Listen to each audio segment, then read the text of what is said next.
drugs or alcohol, whatever it may be. So, and I think it's important too because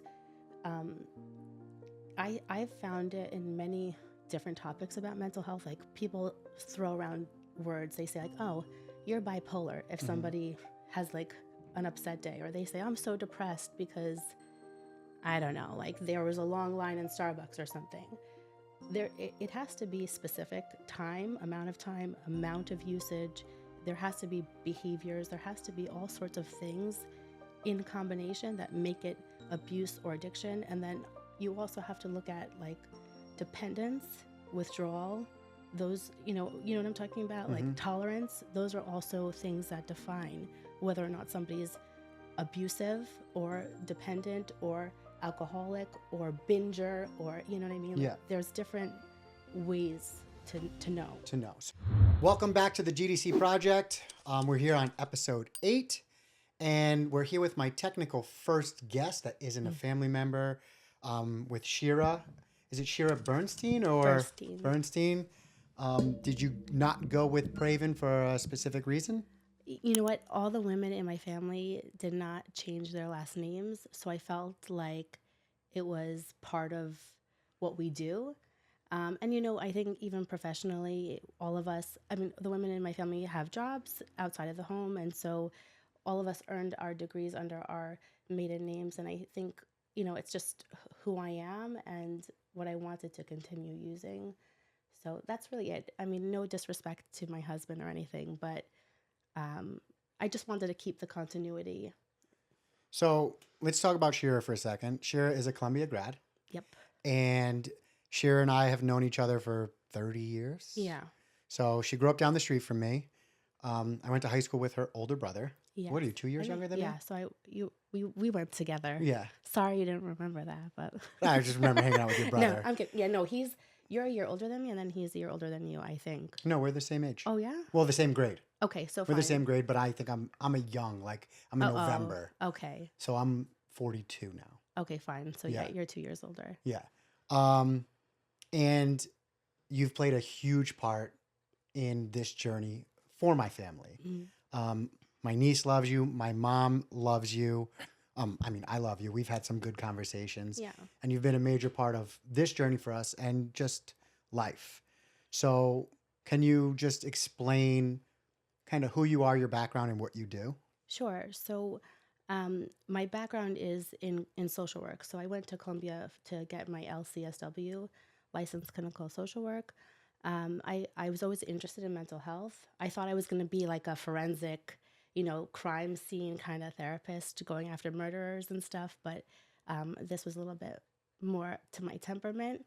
And I was trained in a few big clinics in New York where we were doing like generalist practice. So we would see all sorts of clients from different backgrounds, meaning socioeconomic, and also mental health. So I would have clients who were being constantly hospitalized to clients who lived like on the Upper East Side with enormous wealth and kind of had like, you know, privilege problems.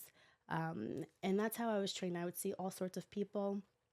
I also, in conjunction with doing that, I would do some trainings. I worked for the Department of Health in a drug and alcohol abuse program. So that was in a free clinic.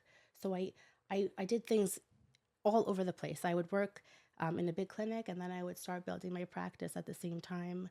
And for me, you know, I've always felt like I could connect with people very easily. And I don't know, I loved the way the mind works. And I think that it's fascinating because once you start talking to people, I think that there's so much that unifies us, even when there's big problems that, you know, you think you can't relate to. There's still like a basic human thing that connects all of us. And that for me was like my biggest interest. So our main goal with this like GDC project is to help families that are struggling with someone that's struggling with some sort of addiction. Yeah. And everything that I've learned throughout, you know, my coaching, my personal training, my helping people with nutrition, everything comes back to our mind and how our mind works and the things that go on subconsciously or Hmm. consciously.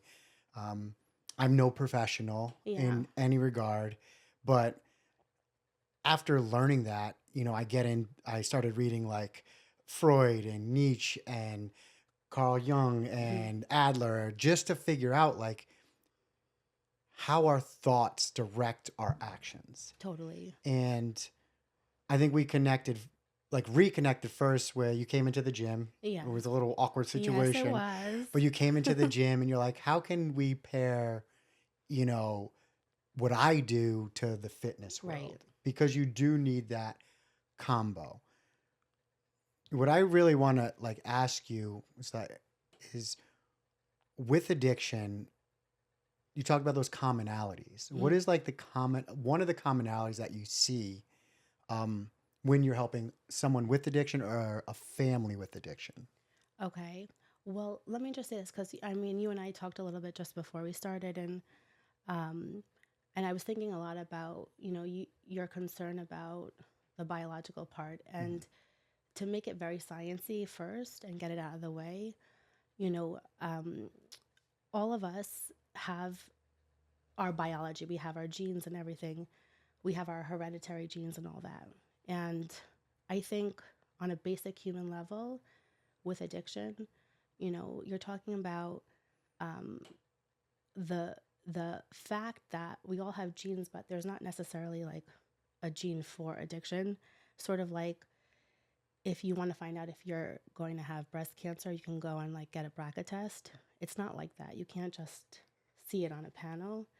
And I think what unifies us, just even in that topic alone, is the fact that we are predisposed by our generations that came before us. So you might not necessarily see like, okay, on this chromosome, that's the one that makes you an addict, but you have things about your body that tell your brain how you're absorbing alcohol, how you're absorbing drugs.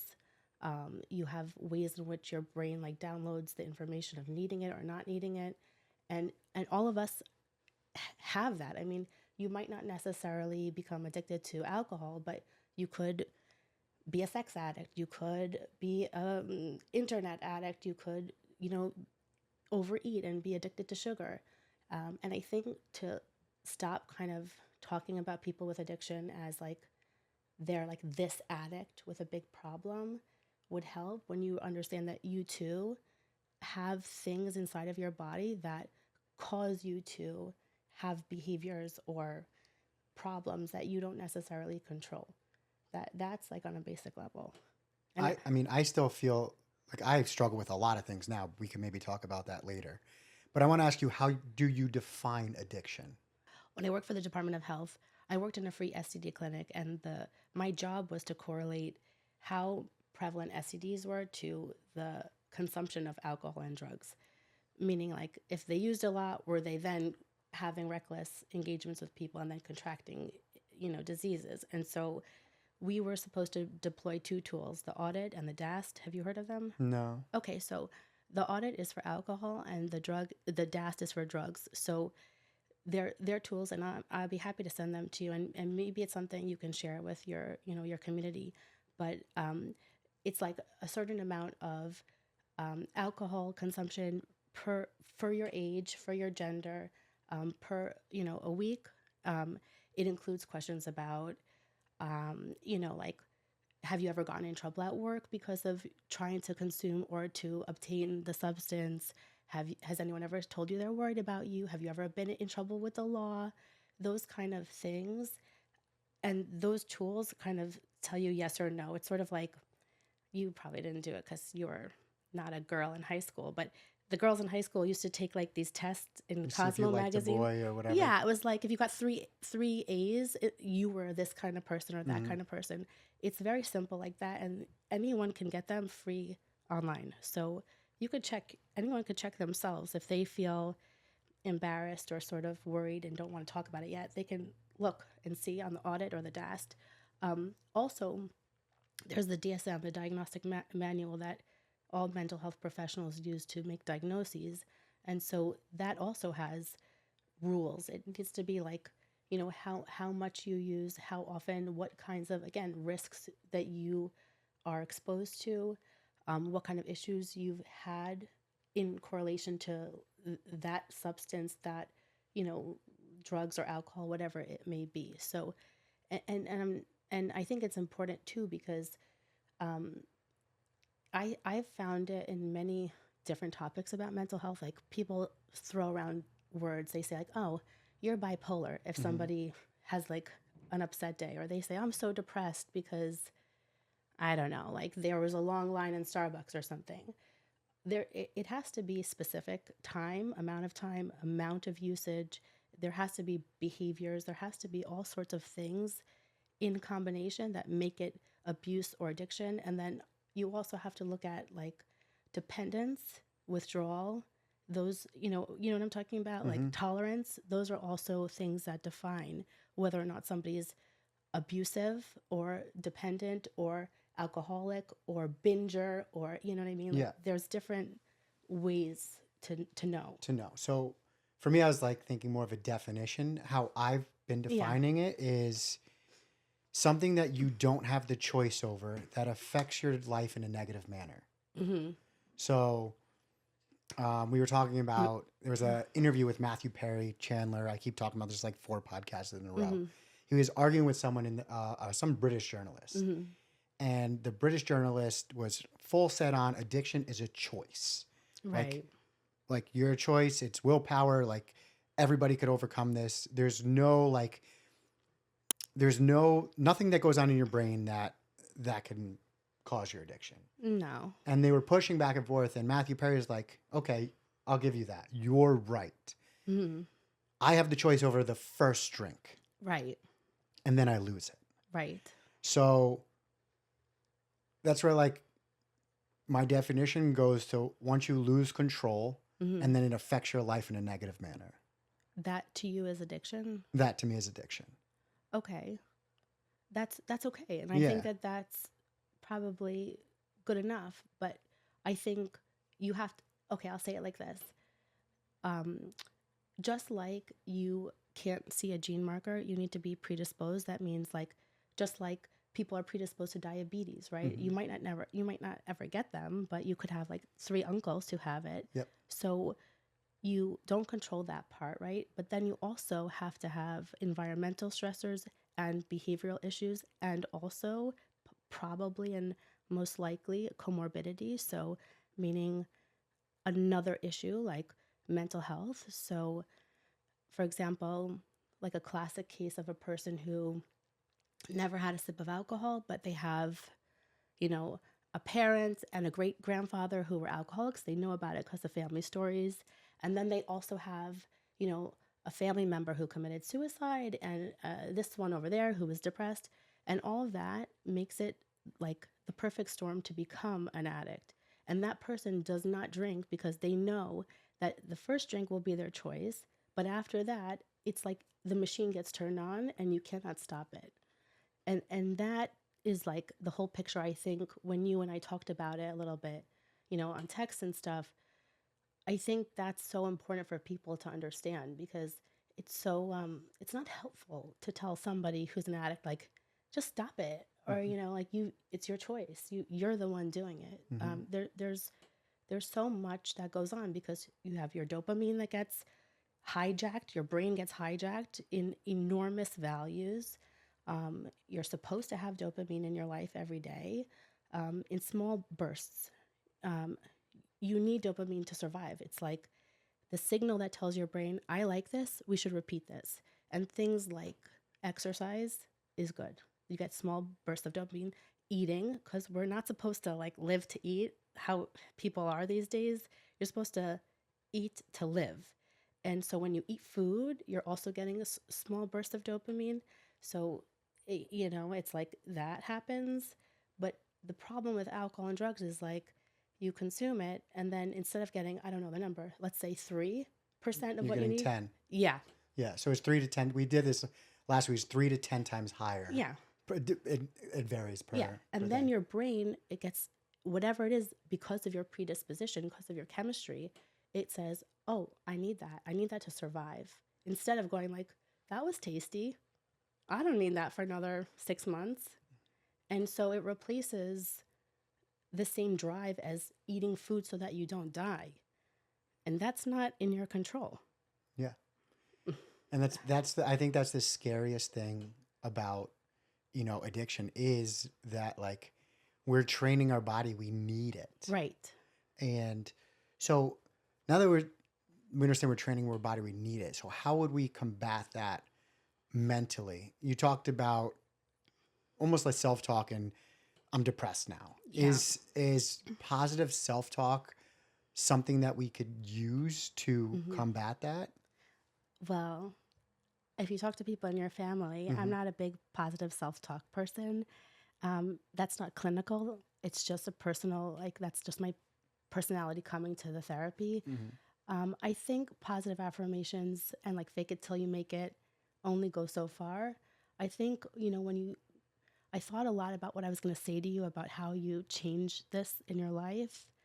And my approach with people is, because I'm not a neuropsychologist, I think so much about like one guy in particular that I worked with. I worked with him for a couple years, early 50s, big, tall Irish guy, really serious alcoholic. I mean, really bad.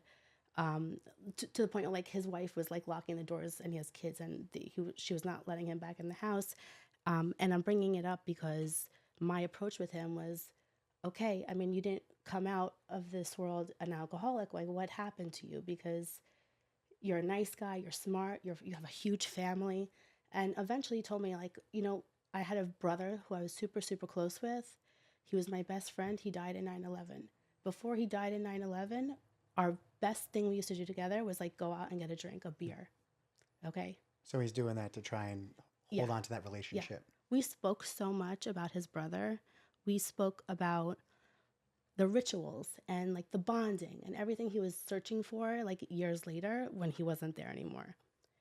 And it was something he never spoke about, And for me, it was important because it was depression. It was grief. It was complicated grief. It was bothering him for how long ago was 9/11? In 2001, so 25 years ago. Yeah. I mean, this was like a 25-year wound, So I don't think it wasn't going to be him saying, I am a nice dad and I am a good husband and I can be in control and it was like, I'm hurting here.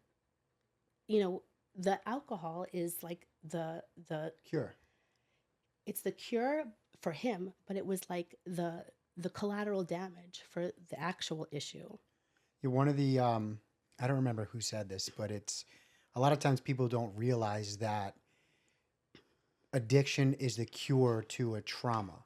Right. So we associate the healing from the trauma with the addiction. It's the only thing that makes us feel good. Well, but in that case, it was a memory trying to hold on to his brother. I think it was all of it, right? It was like, I can't deal with this. Like, I can't, you know what he would tell me? Like, he said I'd hate like when 9/11 would come around because his town would make a big deal. They would be a spectacle. Like, this whole family come on stage and talk to everyone about, and then, down in Manhattan, they'd have like reading the names and stuff. And he felt like he didn't want to be a 9/11 family member. He wanted to be his regular self. And he would drink and he would just kind of like get inside himself. It was like his armor. And I wouldn't even necessarily say it's the cure. It's sort of like the coping mechanism. Yeah. Like, I think the person doing like drinking and taking drugs knows it's not the cure. It's like the momentary solution. But that's my mentality about it. You need to see the person as a person who's hurting, that something's going on with them. It's not just like they had a drink and then they're like, oh yeah, I'm going to keep going and this is fun. It's something that's for me, like the environmental and the behavioral is where you need to start, I think. I mean, of course, if you're like really out of control, you need to do detox first. Yeah. You can't be in therapy and be high and be drunk in a session. You make me think about a lot of things. One of the things my mom said, she would never talk to my sister when she was high. Smart. But I counteracted her and said, well, sometimes you're not talking to her for her, you're talking to her for you. That's very true. So it's like you can't avoid that. It's almost you have to have that conversation knowing she's not going to understand, Yeah. but you have it for yourself. I've done that. You know what?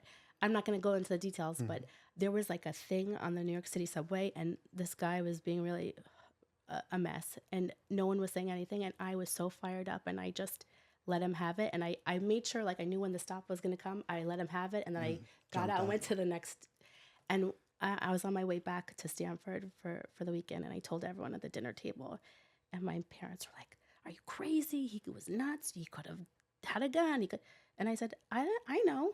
I didn't say it for him. I said it so the whole rest of the train could hear what I was saying, because they were not doing their part. And I did it for myself so I'd have some dignity, but I wasn't trying to talk to that guy.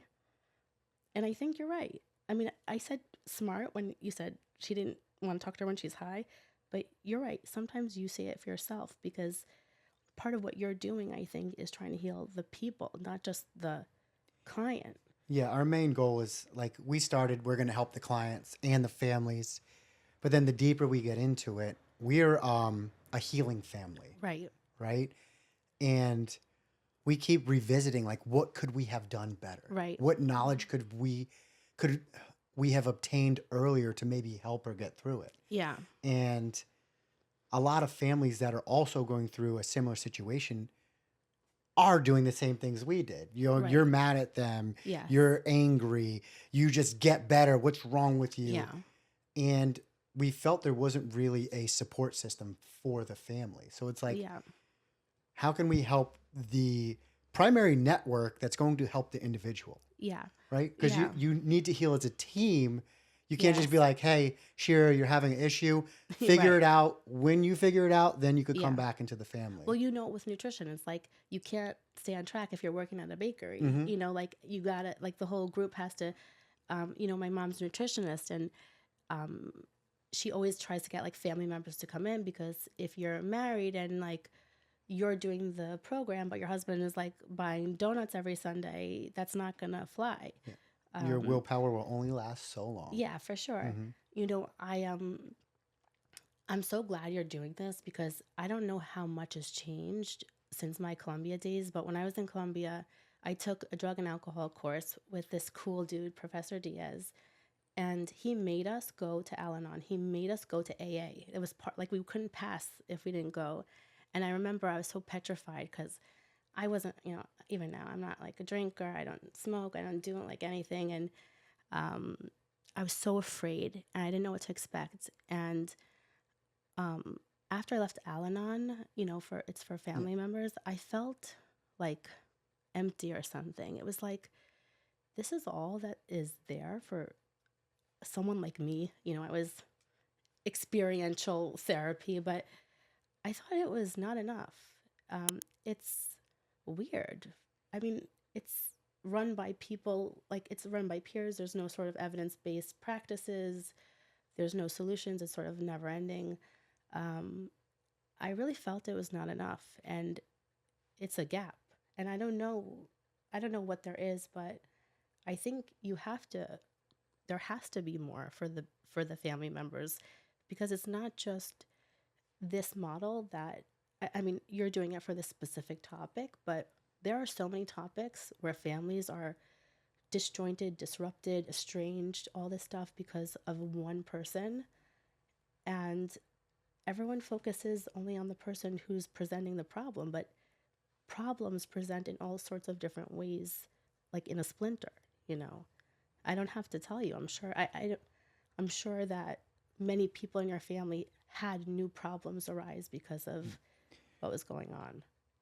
I know it may be offensive, but we talked about it as like a suicide bomber, For sure. right? And I like that may be a little hurtful, but whether that addict walks in, I don't even want to say addict. The person suffering with substance abuse disorder walks in high Yeah. or causes some sort of issue or overdoses, which has happened to us a few times.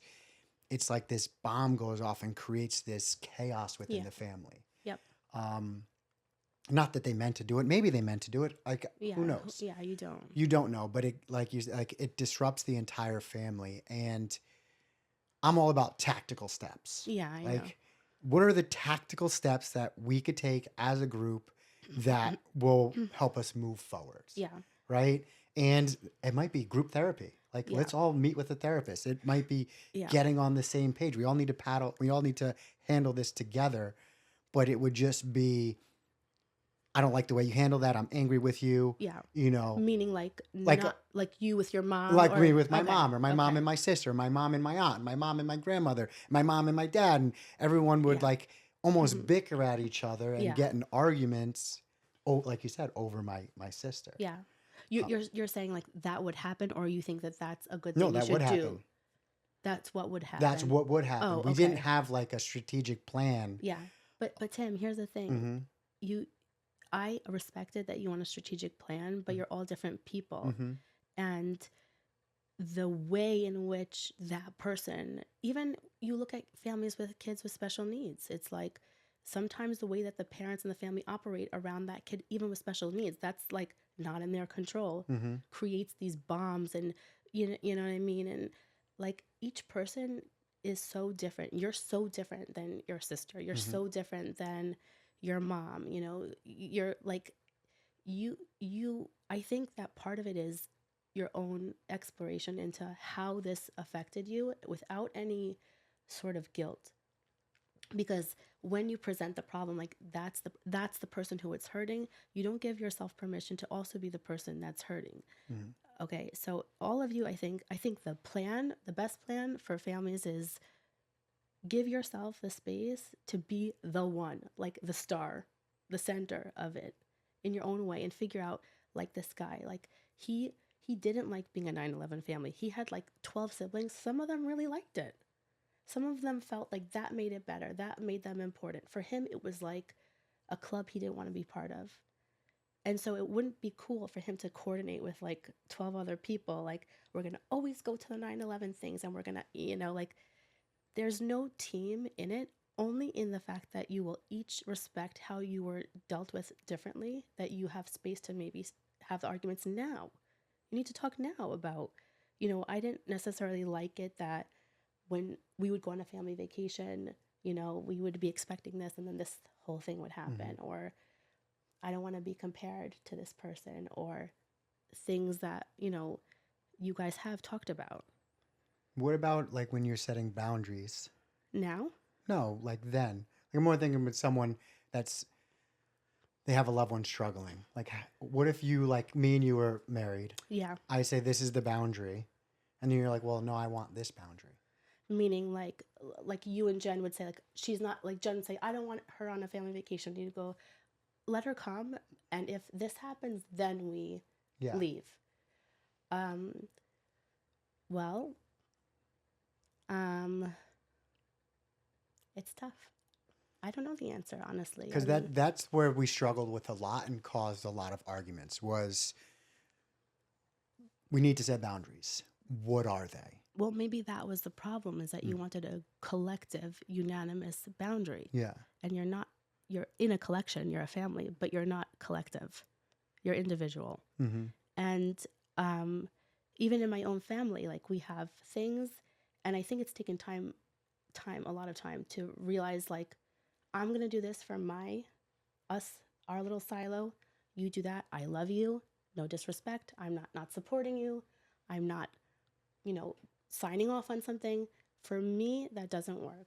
Okay. And I'll see you at the next event. Mm-hmm. That might have been better, but you couldn't have done any better than you did. I mean, seriously, in a way for me to say to you, like, forgive yourselves. It was your first rodeo, Mm-hmm. like that. And what could you have done better? I mean, Yeah. you did the best you could, but now I'm telling you, when you want to help people, it doesn't have to be, I think you want that collectivism so that you could feel like we're doing the right thing and it's going to work and it's going to be okay. And if it doesn't, we have each other and we all decided, and no one's responsible for messing this up, but it can't be that way. You know, um, there's people who, like, they don't talk to that person, ever. They're estranged, and then, like, the other siblings get together on the side. I know like there'd be periods of time where maybe someone in your family would say like we're not speaking to her, but then like maybe someone would like give a text or Yeah. here and there, you know, and then it becomes like a betrayal against each other, and that's that's not good, you Yeah, know. that happened a lot to us. It would be Yeah, like, hey, she needs her space. She needs to heal. Nobody talk to her. yeah, but And yeah, that happened a few times with my mom and my aunt, and my yeah, grandmother, and like the betrayal was. yeah, I know something my mom discussed about her feeling yeah. betrayed. But think about it. It's like think about your own family. Mm. If your daughters fight, it's on a level that doesn't affect you. If your daughter tells you one day, "I don't want to speak to you ever again," and leaves, it doesn't affect you the way it affects the two of them if they fight amongst each other. And um and I'm telling it to you that way because there's also grief that's going on as all of it's happening to you, right? I mean, so you're losing your sister, you're losing your daughter, you're losing a mother, like while she's alive. Yeah, And, we 100% felt that. yeah, We used to say that she's literally killing you. yeah, Yeah, but the way you again, it's like if we go back to the biology, yeah, your brain, your biology makes you feel and think about it one way, makes your mom think and feel about another way. You all coped with it differently, you all reacted differently.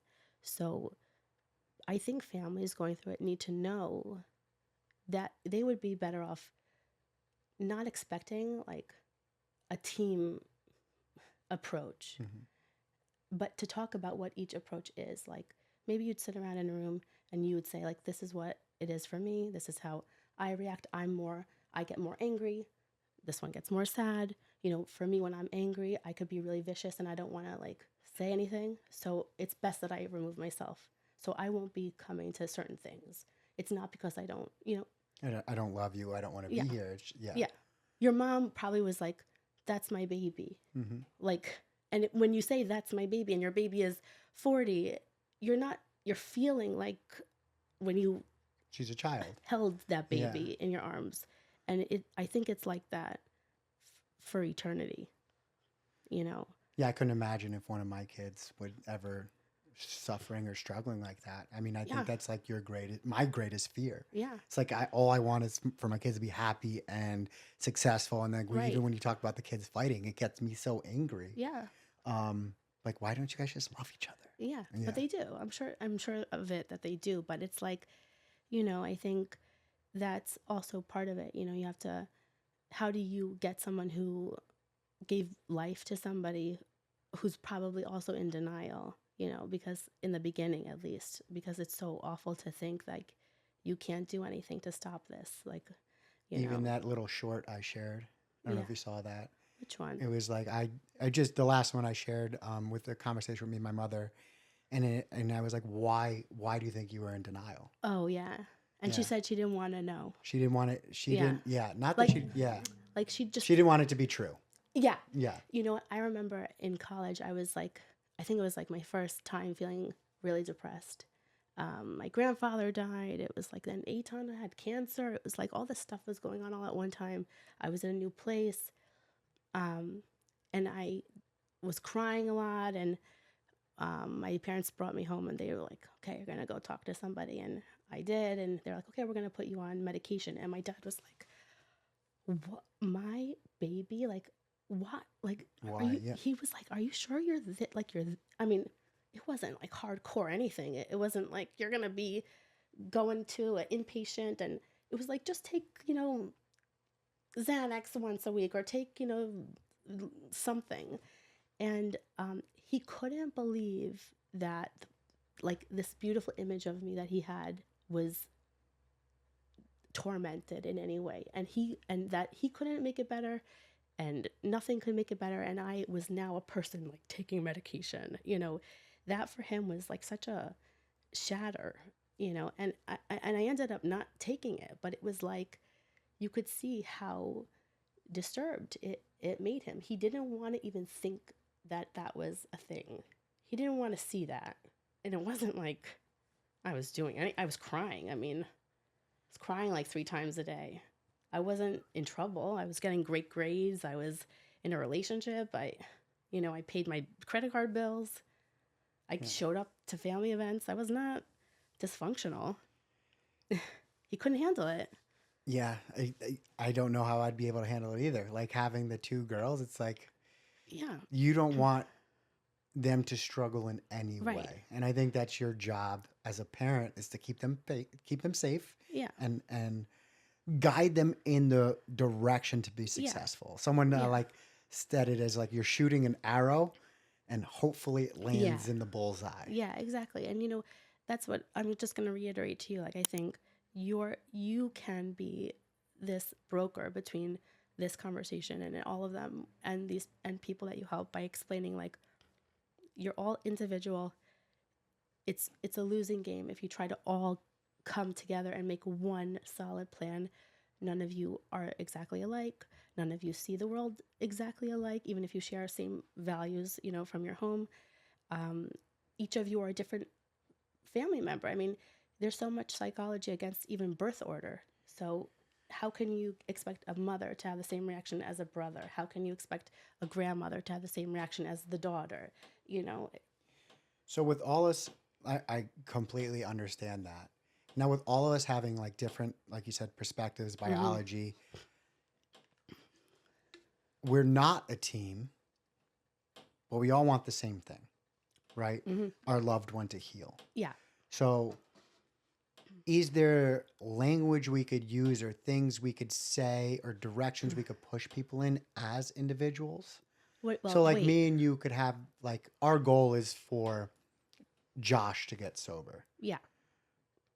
Okay, I'll tell it to you in like a fitness way. Yeah. I do this a lot with my clients because I always use fitness. I and love the nutrition. gym, so I you know know that. So you are a team. You are doing a partner WOD. It's not individual. You're doing either a partner WOD or you're doing like a relay.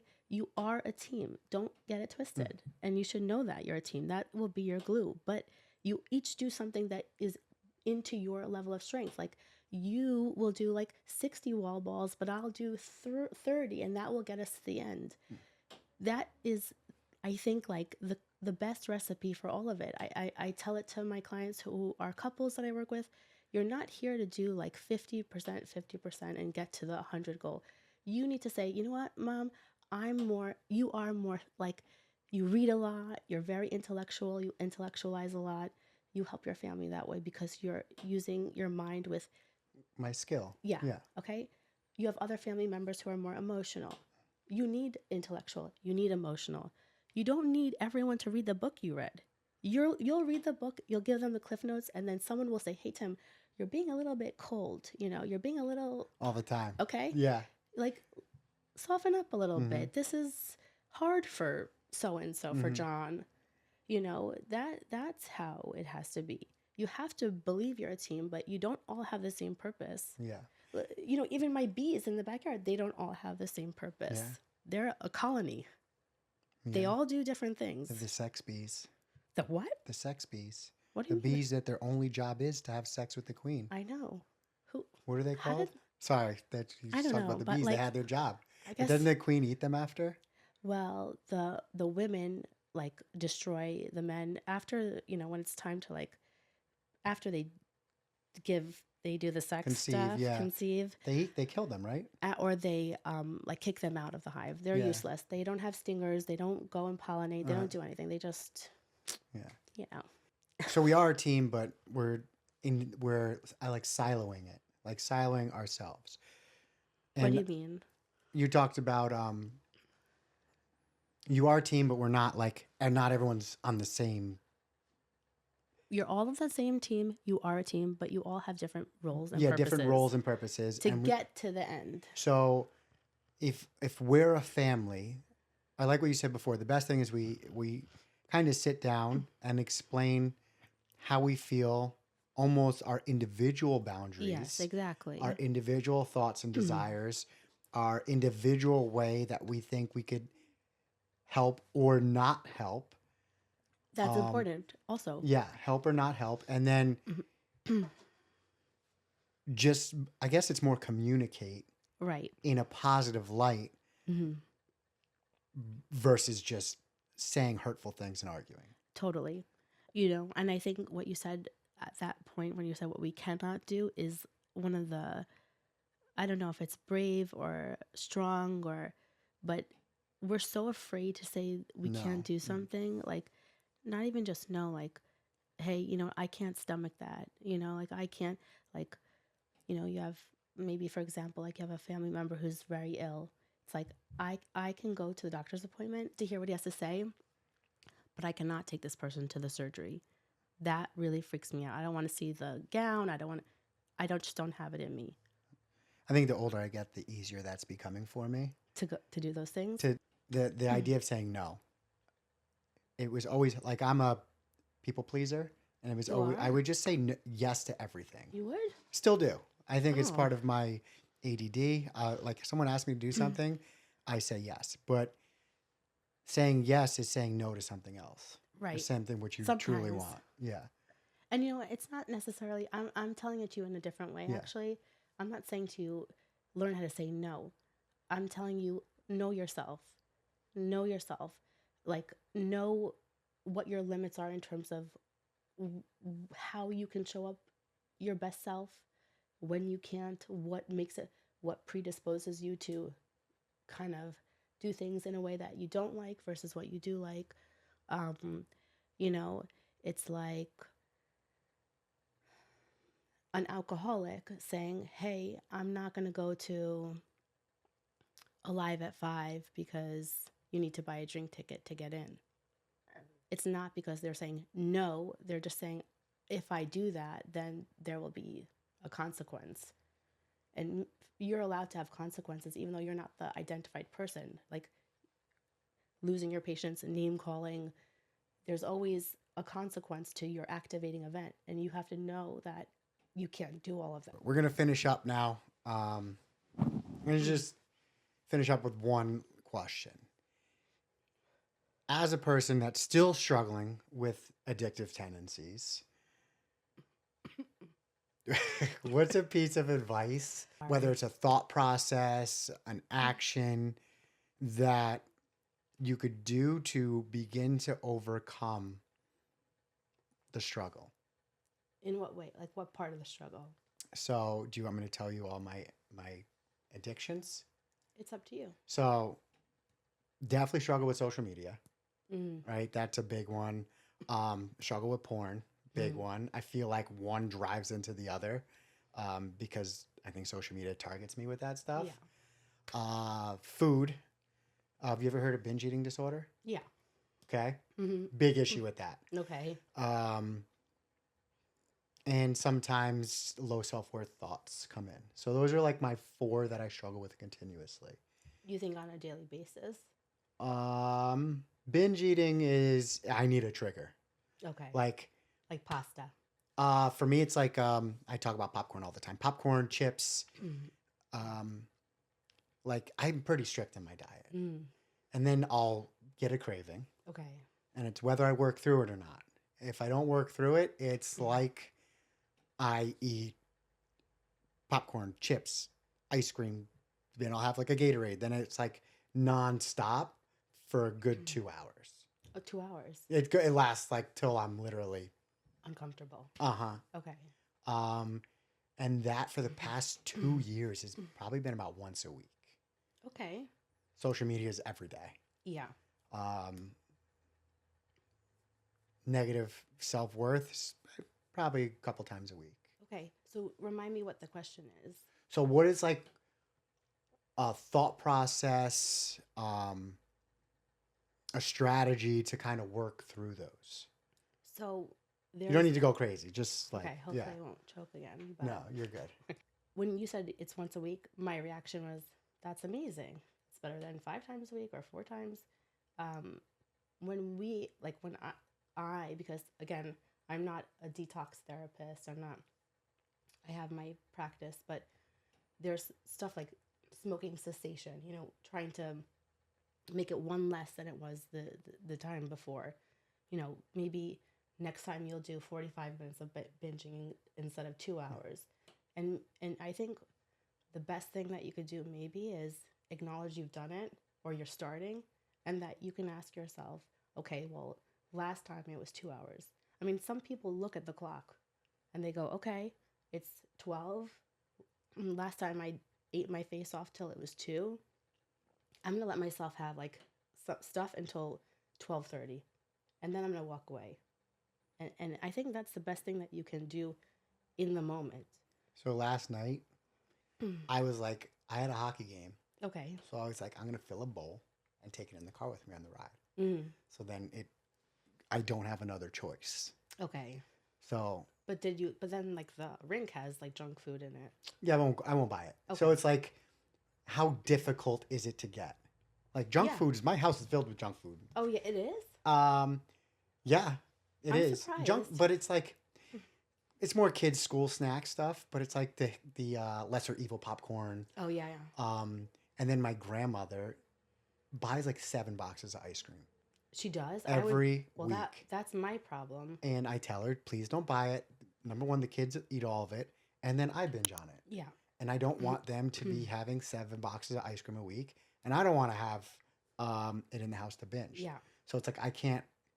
No matter how many times I tell her, I can't control her buying it. I don't know. I think maybe it's from the outside perspective, and of course it would be better if you and I spoke much longer. You know, if I could figure out all the things that are attached to it's not just that you're doing it and that's it. I mean, I have so many questions even now, like about your intimacy, about your self-soothing, about your family life. You know, how did you, when things were tense, like who taught you about your relationship with food? You know, I didn't grow up in a home where if you were upset, you got to buy something or you got to eat something. We talked. We were big talkers, and we still are in my family. So that's the environmental part, you know? It's like, I think I've always used food.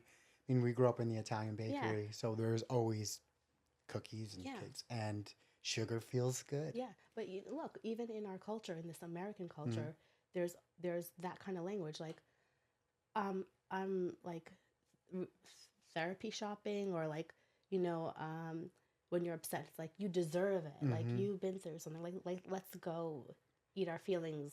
And it's like, you have to figure out where these things originated from, the behavioral, how you've made these connections between self-soothing and certain actions you take. Yeah.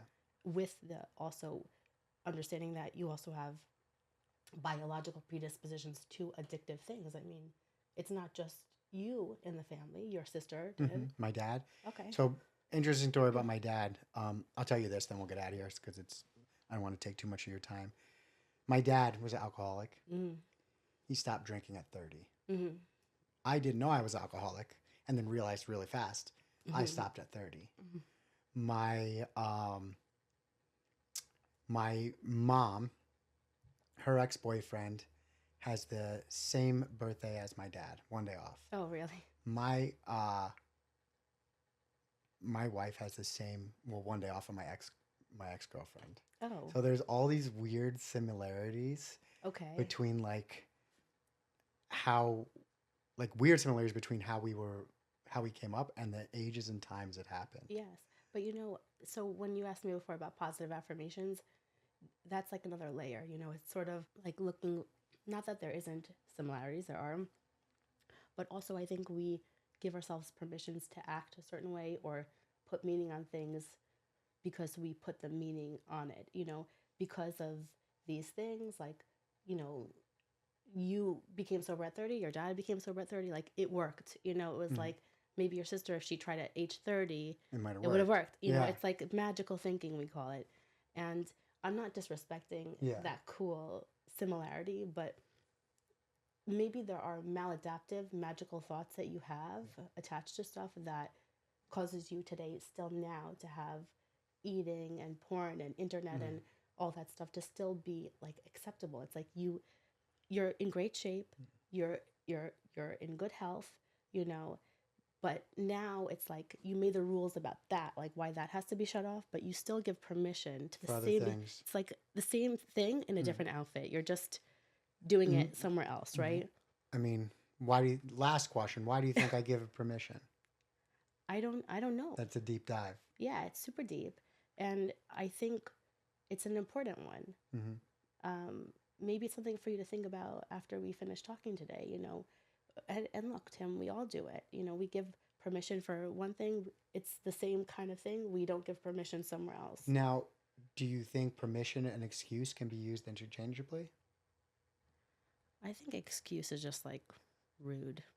Okay, I was just wondering because permission such a Probably kind. It's synonymous. such a kind way to say it. Yeah, I mean, For me, it's you already like, feel like shit. So yeah, what are you you're gonna? making an excuse to have the behavior versus giving yourself permission to have the behavior. Yeah. But I guess if you think about it differently, the answers you get will be different. Well, that's part of it. You know, I spoke to you about how my approach is more cognitive, and the way we talk about ourselves and things affects us all the time. So, you know, even you corrected yourself like when an addict, and then you changed it, right? You Mhm. said a person who's struggling with addiction. I mean, we don't have to be hypersensitive. I'm not hypersensitive. I don't get offended by every single word, but, you know, to say like, give yourself permission or make excuse, it's like, you know, if you're talking to me, you're down in the dumps already. So what do you need to like belittle yourself Mhm. also? I don't know. I have a problem with belittling myself. Really? Well, but you're a people pleaser, so you should Yeah. please yourself first. That By is, not. I say that all the time to other people. Well, And and you then, know, yeah, and like I'll finish my binge and I'll be like, you fucking piece of shit. Like, oh wait, well we yeah, all do that. yeah. But you know, I also wanted to say to you today, and maybe it's like out of the, this is like off the topic now, but on the topic, I was thinking about telling you this part because, um, like, I think it's important and relevant. But when I started this career, I, you know, you get supervised a lot in the beginning, and I remember when my I got my first suicidal patient, and my supervisor gave me the file, and they said like, this girl is going to come talk to you, and this is her history. It was so thick, so many hospitalizations, so many times trying to kill herself, and I was petrified, and I was like, why are you doing this to me? I've been doing this for 5 minutes. Like, I am gonna be responsible for this person's Mhm. life. I mean, if she kills herself, I will have been the one who let it happen. Mhm. And I spoke to my supervisor about it, and it was the first moment that I understood with all this that no matter what you do, we still have some free will. You know, it's not like the like Chandler and whoever else were debating, but it's not up to anyone else to create and execute your life's happenings. And and it, you know, thank God nothing happened, but in all this stuff, in your own addictive stuff, in your, you know, we can find like the whys somewhere else. It's part of it, but in the end, you need to do something for yourself, and it's not like your fault that this happened to your sister, or your mom's fault, or, you know, Sophia's fault, or anybody, because um, that person is still their own agent in everything. No matter what. I mean, think about how many interventions and things you've done to help yourself with Mhm. certain things. Your sister got, Still a work in yeah, progress. all of us. Mhm. So um, it's not excuses. Um, sometimes it's just really hard. Um, but you can't blame anybody, and sometimes you can't even blame yourself. You know, you do the best you can. That's all we try to do. Yeah. We'll end it there. Thanks for coming on. My Appreciate pleasure. you. Thanks for everyone tuning in and watching. I'd love to have you back on Sure. sometime. No problem. I truly enjoy talking to you Yeah, all the you too. time. Oh, Yeah. even at the bakery when I'm like Yeah. Yeah. putting children behind the counter, Yeah, it's stealing fine. your cookies. It's good to go. Well, thank you. Truly You're appreciate you welcome. coming My on pleasure. and appreciate the conversation. Yeah.